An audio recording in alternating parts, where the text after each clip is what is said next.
Alright, it's 2025 and you're probably wondering, is the Steam Deck still worth it? With a Nintendo Switch 2 just around the corner, that question's more relevant than ever.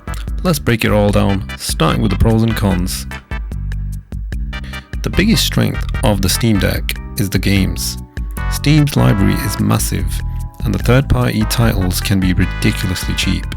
I picked up the Batman Arkham Trilogy for just £3 on CD keys during a sale. On the Nintendo Switch, that same bundle would set you back £20 or more. You can play not only indie hits and PC exclusives, but also Xbox and even Sony first-party games like Halo and The Last of Us. That's something the Switch simply can't offer, for now at least. The OLED screen on the newer Steam Deck model looks great, on par with the new Switch OLED. And thanks to its ergonomic grip, the deck is more comfortable to hold for long sessions compared to the flatter design of the Nintendo Switch. With the desktop mode, the Steam Deck becomes a mini portable PC. You can install software like Discord, browse the web, even install emulators. If that's your thing, it's basically a Linux laptop in your hands. And here's a surprise bonus. PS5 Remote Play works surprisingly well on Steam Deck.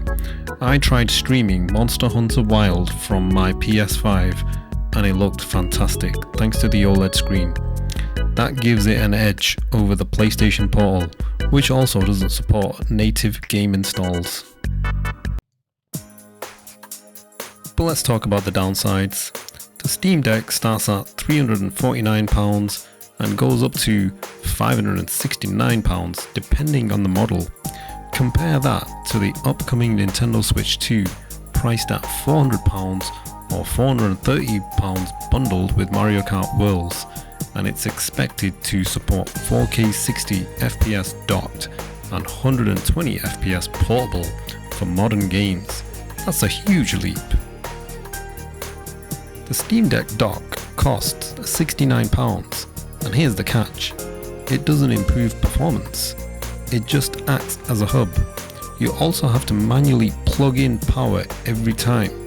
On the Switch, you just drop the console in the dock and it charges automatically, much simpler. Another issue, tweaking game settings. To get good performance, you often need to lower graphics, but that comes at a cost. Take Tekken 8 for example. On high setting, it stutters so much it becomes unplayable. You have to go down and lower the settings just to hit 60 FPS.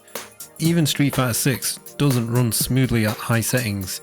Sure, games like Doom 2016 runs great, but it's hit or miss. So here's a couple of tests I did on my Steam Deck on Tekken 8. So as you can see here, the game is lagging really bad. You can see the frame rate here, it's jumping between 30 and 40.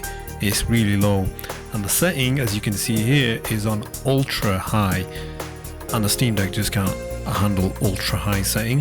So I've had to lower the setting to high just to see what the frame rate is like. Now I've lowered it to high setting and it's still lagging. It's still 30 to 40. I mean, it hits 40 this time. On ultra it wasn't even hitting 40, but as you can see, this is what it looks like. It's lagging really bad. The game is just too graphically demanding for the Steam Deck. So I had to run a few more tests to see what setting can this Steam Deck actually run Tekken 8 on. So I lowered it to medium setting, and as you can see, I've lowered it now to medium. It's running a little bit better. As you can see, it's now 55 FPS, and it's still below 60, so it's still a bit slow, but it's way better than ultra and high. So yeah, I mean, I'm still not getting 50. As you can see, it even drops to almost 40-ish. So it is still lagging in certain areas, so it's still not quite there, still not smooth enough. So I had to lower the settings to the lowest setting possible. I've now got it on low, and you can see now it's hitting 60, and it's very fast. It's, you know, it's just like how it is on the PlayStation 5 or on PC. But yeah, unfortunately, Tekken 8, you have to play it on the lowest setting possible to get the best performance. And it's not just Tekken, there's other games like this. There's Helldivers 2, Baldur's Gate, the list goes on. Basically most modern games just don't run well on the Steam Deck, and it's a shame. I mean, you know, I want to play modern games, but you know, if you want to play last gen games, then it's fine, but modern games just don't run very well unless you lower the settings and get poor graphics. I mean, the graphics, I could tolerate the graphics personally, but I paid a lot of money for this device, so I was expecting a bit more. So there's my test. Not all games are Steam Deck verified. Batman Arkham Asylum has issues, and then retro titles like Rogue Squadron doesn't run at all. I had to refund Monster Hunter Wild because it simply wouldn't work on the deck.